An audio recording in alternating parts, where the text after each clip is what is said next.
Flirting, the 5 simple ways to flirt and create attraction without trying too hard.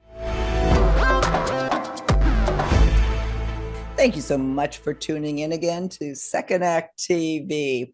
I want to welcome back Sandy Weiner, the founder of Last First Date, dating coach, relationship expert, and the author of Choice Points in Dating. Sandy, thanks for being here again. Excited to be back, Silka. Well, Sandy, a fun topic today, flirting. When that word comes up, it brings up some negative connotations right away. Some people are kind of cringy with that. Have you found that? Yeah, and I was cringy. My whole life, I watched my mother, who was a very overtly flirty person, and she would dress to be seen and then be very coy about, oh, I don't know why all the men are looking at me. And so I never wanted to be that. It felt really fake. It felt too overtly sexual.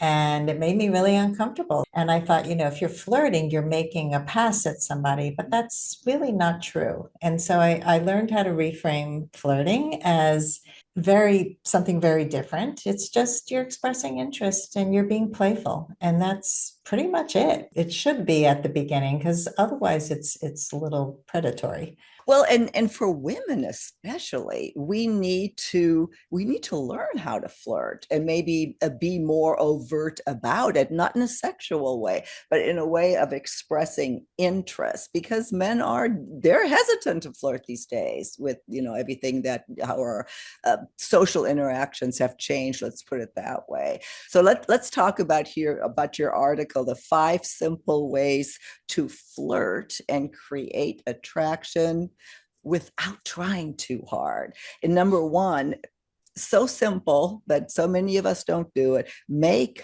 eye contact. Yeah, so one of my clients said, so I go to the dog park all the time, and there's a lot of guys there. Do you think maybe I should take my AirPods out of my ears when I did? I'm like, this is not a possibly, it's a definitely, like, you are cutting yourself off. You're not making eye contact. You're listening to a podcast, and you're missing all these opportunities. So just making contact, but not in a creepy way. A lot of times people are like, hold the gaze and stare at a person and then look away and then look back. I don't get into all that, but I think, don't look at your phone, take the AirPods out and look people in the eye and hold the gaze for a little bit longer than you usually would and smile at them. That's all. It shows your confidence. It shows that you're open, you're not closed off, you're interested in possibly talking to this person. Yeah, that's a really, really great point, is let's talk about what we mean by hold it. Because for someone who is hesitant or maybe shy to flirt, the implication here is not to just stare, to hold it, make that eye contact that somebody notices, that you can't, I think she just looked at me. She's not sitting there cute, still staring at me, but just looking at me. The next one here, give a genuine compliment. Yeah, so a lot of people say, like, how do I compliment a total stranger? And you want to stay away from their looks, because that's not something that they did anything. I mean, they may be taking care of themselves, but what does their outfit look like? For women, they love to be complimented on earrings or a cute top. For a guy, it might be like, I love your sneakers. I love your shoes. And a lot of people are trying to flirt online, which is tough. Even just saying, I like the way you think. That's an interesting perspective. That's just a simple thing to say. Or in person, you have a great laugh. It's contagious. Right. No, everybody loves a compliment. And your point here, genuine. That's the thing, a genuine compliment. Like you mentioned, we're not talking about playing games or coming up with stuff that is just schmoozy and like, okay, yeah, I got it. And I think in this conversation with all these points, to always remember, take the sexuality out of it. Yeah. because that's what turns people off, or it can potentially get you in trouble, which it has a lot of men. And that's why they're hesitant to now. And that's why it's so important for women to encourage them. Yes, the sexual part of it is not necessary. No, it's a turnoff for most people unless you're just looking for sex. This is an interesting point too that you make here. Exhibit playful curiosity. Yeah, so like I said before, I had trouble with the idea of flirting until I reframed it. And so flirting, if you reframe it to it's curiosity plus warmth plus a little bit of sparkle. So that could be exhibited with open-ended questions that you ask somebody with a little twinkle in your tone. And if you think somebody's funny, you're going to laugh and show. If you're going to share something personal and light about yourself, but you're not interrogating the other person, you're inviting conversation. The callback is great. You know, when if something happened during the conversation and then you call it back, that's flirty because you're remembering something that the person said. Maybe they made a reference to a TV show and then you bring it back and you're genuinely interested and listening to that person, and that's how you start to get connected. I think this is also a good time to reemphasize, as well, you said, playful curiosity, but curiosity, period, is keep asking the follow up questions. Show real interest, and we've said that in many other segments. The minute you show interest in someone or what in something someone is saying, you become more interesting immediately. That is true. And I want to bring up online dating again for a minute because a lot of Sure. what we're talking about is in-person stuff, but people really struggle with those first messages. And what I noticed with my clients is they'll ask too many questions. You know, they'll go, tell me about your work. And then, oh, I saw that you love to travel. And do you have any good plans this summer? And it's like, where do we go with this Mhm. conversation? Hmm. And it's awkward because we're not seeing each other. And so I recommend keeping it to one thing at a time, but also keeping the work stuff and the boring stuff and the non-sexy stuff out of the conversation. That immediately takes the flirt out. Mhm. You know, it's Mhm. tell me about your work. What's the most incredible case that you've ever worked on in your law practice? You know, maybe ask that in person, but if you're going to ask a question about work, and I'm going to just end with this tip, ask a values-based question. Like what led you to choose this career? You're going to find out more about the person, not Mhm. about the job. You want to focus on who that person is and what their values are. Yeah, that's again a great point, because when you just said that, tell me about your most interesting case. Well, that would require probably a paragraph or two or three, and that's not feasible online.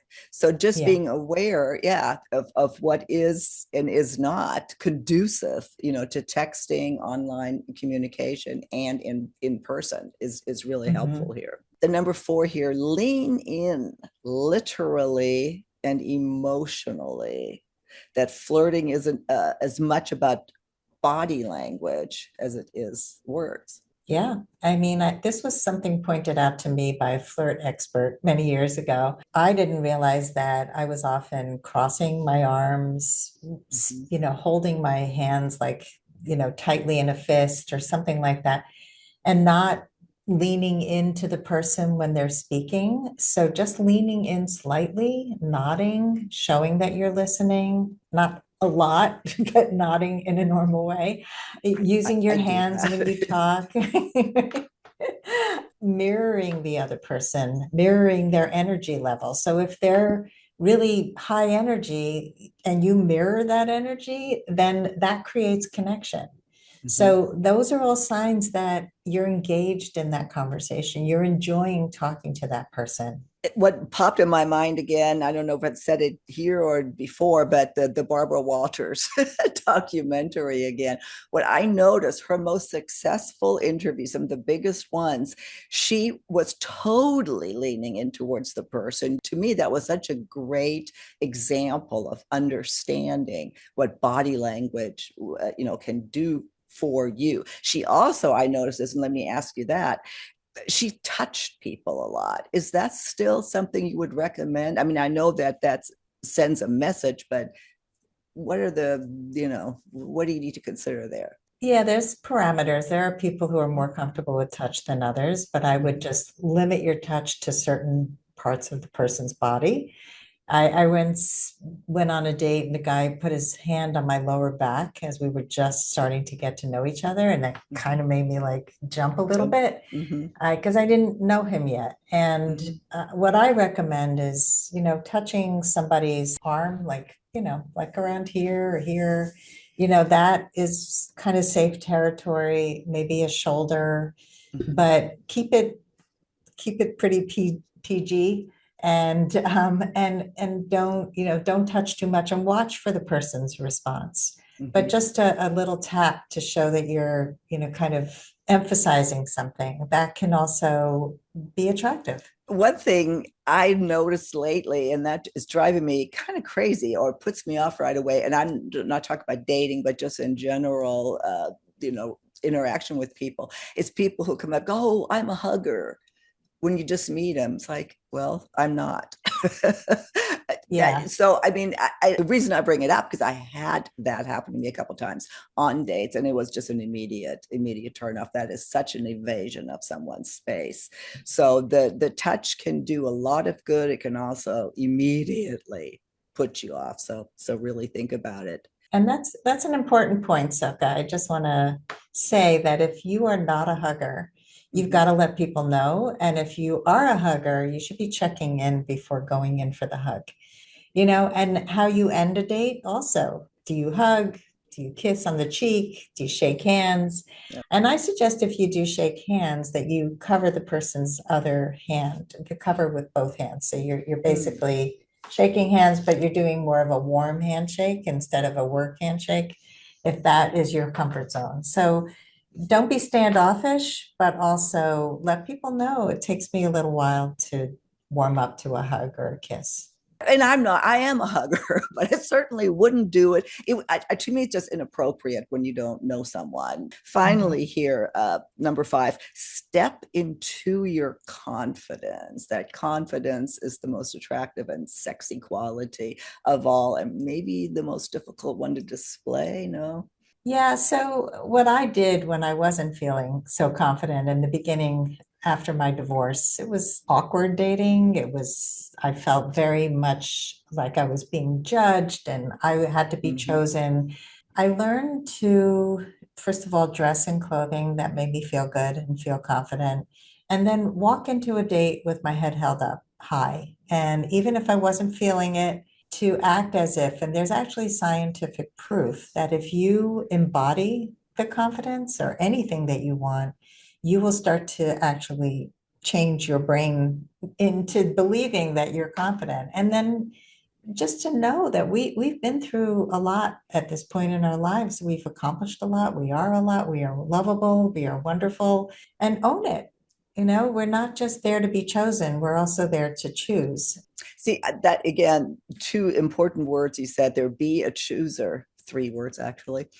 But get yourself out of the mindset of worrying about whether or not this person will like you, but whether you will like, do I want this? And this, I'm not saying make it all about you, but you're not at the mercy of someone else's decision. You are a part of that interaction. And I think that's what we sometimes forget. I know I did. Yeah. And we think we have to be perfect. And Yes. I remember thinking like, I had to wear contacts, even though I wear glasses all the time. Like, this is who I am. And you don't want to come like dressed like a schlump, but Yeah. you want to show up in your authenticity and know that you're part of that process. Totally agree. Well, Sandy, we're coming to the end. Anything else you want to add here? What are your final thoughts on flirting? Yeah, just try to lighten up and realize that we all can learn how to flirt. I mean, I have many clients who say I'm a terrible flirt. I don't know how to flirt. Mm-hmm.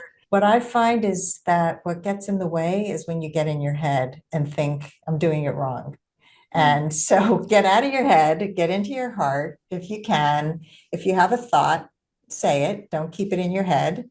You miss all the chances you don't take, especially in person when you're making eye contact and there could be a cute person standing across from you and you make a connection. And so many of the best relationships have started from these kind of flirty in-person connections that would never have happened if the person just was too shy to make a connection. So go do it. And I think just to reemphasize, if you are, a bit of an introvert, or the idea of flirting just really, makes you afraid, or it's just you don't want to do it.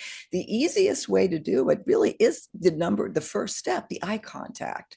If you could look in somebody's eye for just a minute, a little bit. I mean, that's something you can practice right away. And maybe, the touch on, okay, goodbye, or the just little things like that can totally change the way you interact or how somebody else interacts with you. So anyway, enough about flirting. Well, I actually had one little extra tip, which is Okay. to not only make the eye contact and smile, but also to say, hey, not hi, hey.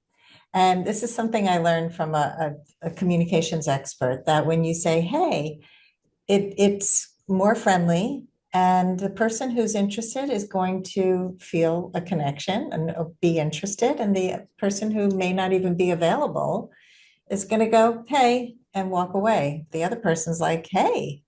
I have never heard that. Yeah, thanks. Great tip. Well, please leave your comments about this topic and questions that you have, because I know this in particular, we usually get a lot of questions, a lot of comments, and people have all kinds of different opinions on what is and isn't appropriate and what does and does not work. So I will link to all of your information. If you'd like to get in contact with Sandy directly, come visit her at Last First Date. The information, all the links are below in the show notes. Sandy obviously is a fantastic coach and can help you with some of these flirting skills that you need to develop. So, Sandy, thank you again. And I look forward to our next conversation on Second Act TV.